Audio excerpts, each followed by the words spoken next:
Hello guys, ചെമ്പനീർ പൂവിൻ്റെ പുതിയ episode റിവ്യൂയിലേക്ക് സ്വാഗതം. അങ്ങനെ നമ്മുടെ ശ്രുതിയോട് ചോദിക്കുകയാണ്, നിനക്കെന്താ വീട്ടിൽ പോകണ്ടേന്നൊക്കെ ചോദിക്കുമ്പോൾ ചന്ദ്രയാകെ ഇങ്ങനെ പെട്ട് നിൽക്കുകയാണ് കേട്ടോ. എന്താ ഇവർക്ക് ആടിമാസമൊന്നും കുഴപ്പമില്ലേ, നിങ്ങൾക്ക് കുഞ്ഞ് മേടമാസത്തിൽ ജനിച്ചാൽ കുഴപ്പമൊന്നുമില്ലെന്ന് ചോദിച്ചാൽ സച്ചി ആകെ അവിടെ കിടന്ന് ദേഷ്യപ്പെടുവാണ് കേട്ടോ. ആ സമയത്തേക്ക് നമ്മുടെ ശ്രുതി പറയുന്നുണ്ട്, വാ ശ്രുതി മുറിയിലോട്ട് പോവാം, നമുക്ക് ഇവൻ്റെ വാക്കൊന്നും കേൾക്കണ്ടെന്ന് പറയുമ്പം നമ്മുടെ സച്ചി വീണ്ടും പറയുകയാണ്, അതെന്താടാ കേൾക്കണ്ടാത്തെ, ഇവിടെ രണ്ടുപേർക്ക് രണ്ട് നിയമമാണോ എന്നൊക്കെ ചോദിക്കുവാണ്. ഇതൊക്കെ കേൾക്കിട്ട് ചന്ദ്രയാകെ പെട്ട് നിൽക്കുവാണ് കേട്ടോ.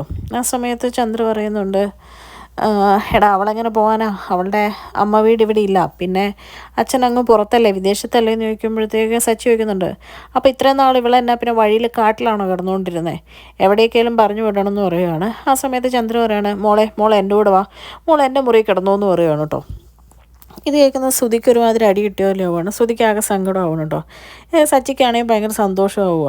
അത് കഴിയുമ്പോഴത്തേക്കും നമ്മുടെ ശ്രുതിയെ കൂട്ടിക്കൊണ്ട് ചന്ദ്ര പോവുകയാണ്. അപ്പോൾ ഇങ്ങനെ പിരിഞ്ഞു കിടക്കുന്ന വിഷമത്തിലാണ് ശ്രുതിയും പരസ്പരം നോക്കി ഇങ്ങനെ നിൽക്കുകയാണ് കേട്ടോ. അങ്ങനെ സങ്കടപ്പെട്ട് നിൽക്കുന്ന ശ്രുതിയെ കാണുമ്പോഴേക്കും നമ്മുടെ സച്ചി ചോദിക്കുന്നുണ്ട്, നീ ഷുഗർ പേഷ്യൻസ് സ്വീറ്റ് കടയിലോട്ട് നോക്കി നിൽക്കുന്നവൾ ഇതെന്താ വായും പൊളിച്ച് അവളുടെ മുറിയിലോട്ട് നോക്കി നിൽക്കുന്നതെന്നൊക്കെ ചോദിക്കുവാണ് കേട്ടോ. അത് കഴിയുമ്പോഴത്തേക്കും നമ്മുടെ ശ്രുതി പറയുന്നുണ്ട്, അല്ല അച്ഛന് ബുദ്ധിമുട്ടാവില്ലേ, അച്ഛൻ അമ്മയുടെ മുറിയിലായിരുന്നല്ലോ കിടന്നുകൊണ്ടിരുന്നതെന്ന് പറയുമ്പോഴേക്കും നമ്മുടെ അച്ഛൻ പറയുന്നുണ്ട്, അത് കുഴപ്പമില്ലട മോനെ എന്നിങ്ങനെ പറയുവാണ് കേട്ടോ. അപ്പോഴേക്കും സച്ചി പറയുകയാണ്, അച്ഛാ ഒരു കാര്യം ചെയ്യാം, നമുക്ക് അമ്മ ആടിമാസത്തിൽ ഇവർക്ക് ആടി വീട്ടിലോട്ടൊന്നും പോകേണ്ട കാര്യമില്ലേ, എങ്ങനെയും പറഞ്ഞ് അവരെ വീട്ടിലോട്ട് വിടുക, നമുക്കിവിടെ സെറ്റപ്പായിട്ട് ഇങ്ങനെ നിൽക്കാമെന്ന് പറയുകയാണ്. അപ്പോഴത്തേക്കും രവീന്ദ്രൻ പറയണം, ഇത് നീ അവൾ കേൾക്കേ പറയണ്ട, എങ്കിൽ നിൻ്റെ കാര്യത്തിൽ തീരുമാനമാവും എന്നിങ്ങനെ പറയുവാണ്. അത് കഴിയുമ്പോഴേക്കും സച്ചി മുറിയിലോട്ട് വരുവാണ് കേട്ടോ. ഒന്ന് കഴിയുമ്പോൾ അവിടെ കിടന്നിട്ട് സച്ചിക്ക് എന്ത് ചെയ്താൽ ഉറക്കം വരുന്നില്ല. ഇങ്ങനെ മിണ്ടാനൊന്നും ഇല്ലാതെ രേവതിയെ മിസ് ചെയ്ത് ആകെ തിരിഞ്ഞും മറിഞ്ഞും കുറേ നേരം കിടക്കും. എന്നിട്ടും ഒന്നും ഉറങ്ങാൻ പറ്റുന്നില്ല. ഓരോ കാര്യങ്ങളിങ്ങനെ ഓർത്ത് അവിടെ ഇങ്ങനെ ഇരിക്കുവാണ്. അവസാനം അടുത്ത് കഴിയുമ്പോഴേക്കും സച്ചി അവിടുന്ന് പായും തലവണ്ണയും എടുത്ത് ടെറസിൽ പോയി കിടക്കാമെന്ന് ഓർത്ത് പയ്യെ അത് രണ്ടും കൊണ്ട് ടെറസിൽ പോയി വിരിച്ച് ഇങ്ങനെ ഇരിക്കുവാണ് കേട്ടോ. ആ സമയത്ത് നമ്മുടെ ശ്രീകാന്ത് ഇതേ അടുത്ത പായും തലവണ്ണയും കൊണ്ട് കയറി വരുവാണ്. അപ്പോഴേക്കും ശ്രീകാന്തിനോട് ചോദിക്കും നമ്മുടെ സച്ചി, എന്താടാ നിൻ്റെ ഫോൺ അവിടെ റേഞ്ച് കിട്ടുന്നില്ലേ എന്ന് ചോദിക്കുമ്പോഴേക്കും ശ്രീകാന്ത് ഇങ്ങനെ മനസ്സിൽ പറയാം, റേഞ്ചൊക്കെ കിട്ടുന്നുണ്ട്. അപ്പോഴേക്കും സച്ചി ചോദിക്കാം, നീ എന്നാ പറഞ്ഞേ, അല്ല ഫോൺ റെസ്റ്റോറൻറ്റിൽ വെച്ച് മറന്നുപോയി, ചേട്ടൻ എന്താ ഇവിടെ കിടക്കുന്നതെന്ന് ചോദിക്കുമ്പോൾ പറയാണ്, മുറി കിടന്നിട്ട് ഉറക്കം വരുന്നില്ലടാ, എന്നും അവളോട് ഒരുപാട് സംസാരിച്ച് അവളെ വല്ലാണ്ട് മിസ് ചെയ്തു, എന്നും മിണ്ടുന്ന ആളെ നമുക്ക് മിസ് ചെയ്യുവല്ലേ എന്നിങ്ങനെ ചോദിക്കുമ്പോഴേക്കും പെട്ടെന്ന് നമ്മുടെ ശ്രീകാന്തിന് വർഷനെ മിസ് ചെയ്യാണ് കേട്ടോ. വർഷയെക്കുറിച്ചുള്ള കാര്യങ്ങളിങ്ങനെ ഓർക്കുവാണ്. വർഷ എന്നും മിണ്ടുന്ന ശ്രീകാന്തിനോടാന്ന് പറഞ്ഞ കാര്യങ്ങളൊക്കെ ഇങ്ങനെ ഓർക്കുവാണ്. അത് കഴിയുമ്പോഴത്തേക്കും നമ്മുടെ സച്ചി പറയുകയാണ്, ആടിമാസം ആരാണോ കണ്ടുപിടിച്ചത്, അങ്ങോട്ട് തിരിഞ്ഞിരിക്കണം ഇങ്ങോട്ട് തിരിഞ്ഞിരിക്കണം, എന്തൊരു ഗതികേടാന്നൊക്കെ ഇങ്ങനെ പറയുമ്പോഴേക്കും ഇതൊക്കെ കേൾക്കുമ്പോൾ നമ്മുടെ ശ്രീകാന്തിന് ചിരി വരുവാണ് കേട്ടോ.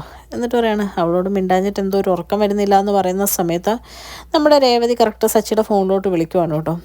അപ്പോഴേക്കും പറയുന്നുണ്ട്, അവൾ വിളിക്കുന്നുണ്ടെന്ന് പറഞ്ഞ് ഫോൺ എടുത്തിട്ട് രേവതിയോട് സംസാരിക്കാൻ നേരത്ത് പറയുന്നുണ്ട്, ഞാനിപ്പോൾ സംസാരിച്ചുകൊണ്ടിരിക്കുമായിരുന്നു, ആരോട് എന്നിങ്ങനെ രേവതി ചോദിക്കുമ്പോൾ പറയുകയാണ്, ശ്രീകാന്തിനോട്, അല്ലാതെ ഒറ്റയ്ക്കിരുന്ന് സംസാരിക്കാൻ എനിക്ക് പറ്റൊന്നുമില്ലല്ലോ എന്ന് പറയുകയാണ്.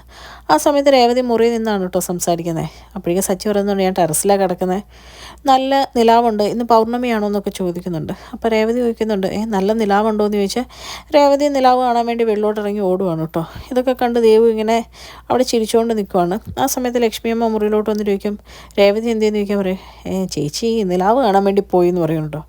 അപ്പോഴേക്ക് അന്തം വിട്ട് നമ്മുടെ ലക്ഷ്മിയമ്മ ചോദിക്കും, നിലാവ് കാണാൻ വേണ്ടി പോയോ, ഈ കൊച്ചിന് ഇതെന്താ പറ്റിയെന്നുള്ള രീതിയിൽ ചോദിക്കുമ്പോഴേക്കും നമ്മുടെ ദേവു ഇങ്ങനെ നിന്ന് ചിരിക്കുവാണ് കേട്ടോ, നാണം കുടുങ്ങി. അത് കഴിഞ്ഞ് അവർ രണ്ടും പരസ്പരം കുറേ നേരം സംസാരിക്കും. ഫുഡ് കഴിച്ച കാര്യം എന്താണെന്നൊക്കെ ചോദിക്കും. നമ്മുടെ സച്ചി ഉപ്മാവൊന്നും കഴിച്ചില്ല, കൊള്ളത്തില്ലായിരുന്നു എന്നൊക്കെ അറിഞ്ഞ് രേവതിക്ക് ഭയങ്കര വിഷമമാവും കേട്ടോ. കഴിയുമ്പോൾ കുറേ നേരം ഇവരിങ്ങനെ സംസാരിച്ച് രേവതി ഇങ്ങനെ വെളിയിൽ കൊണ്ട് നടക്കുന്ന കാണുമ്പോഴത്തേക്കും ലക്ഷ്മിയമ്മ രേവതി എന്ന് വിളിക്കും. ആ സമയത്ത് രേവതി പറയും, അയ്യോ അമ്മ വിളിക്കുന്നു, ഞാൻ വെക്കുവാന്നും പറഞ്ഞ് രേവതി പെട്ടെന്ന് അകത്തോട്ട് കയറിപ്പോകും കേട്ടോ. സച്ചിക്കാണെങ്കിൽ രേവതി വിളിച്ചു കഴിഞ്ഞപ്പോൾ ഭയങ്കര സന്തോഷമാവുകയാണ്. കഴിഞ്ഞ് സച്ചിയും സമാധാനത്തോടുകൂടി ശ്രീകാന്തിൻ്റെ അപ്പടെ പോയി കിടന്ന് ഉറങ്ങുന്നതാണ് കേട്ടോ കാണിക്കുന്നത്. പിന്നെ കാണിക്കുന്ന പിറ്റേ ദിവസം രാവിലെ വിമലേനെ കാണിക്കാൻ വേണ്ടിയിട്ട് നമ്മുടെ ശ്രുതി ഹോസ്പിറ്റലിൽ വന്നേക്കുവാണ്. ആദിമോനും കൂടെയുണ്ട്.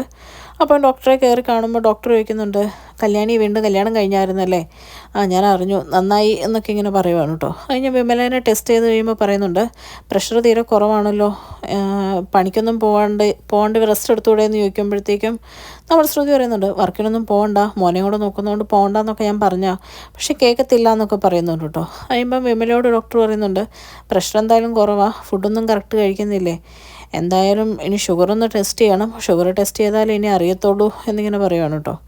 അത് കഴിയുമ്പോൾ നമ്മുടെ ഡോക്ടർ നമ്മുടെ കല്യാണിയോട് ചോദിക്കുന്നുണ്ട്, എന്തായാലും മോനെയൊക്കെ നോക്കി അമ്മ ഇവിടെ തന്നെ ബുദ്ധിമുട്ടുന്നതല്ലേ, പിന്നെ ഇപ്പോൾ അസുഖങ്ങളും തീരെ വയ്യ, നിനക്ക് ഇവരെ രണ്ടുപേരെ നിൻ്റെ കൂടെ കൊണ്ടുപോയിക്കൂടെ എന്നിങ്ങനെ ചോദിക്കുവാണ് കേട്ടോ.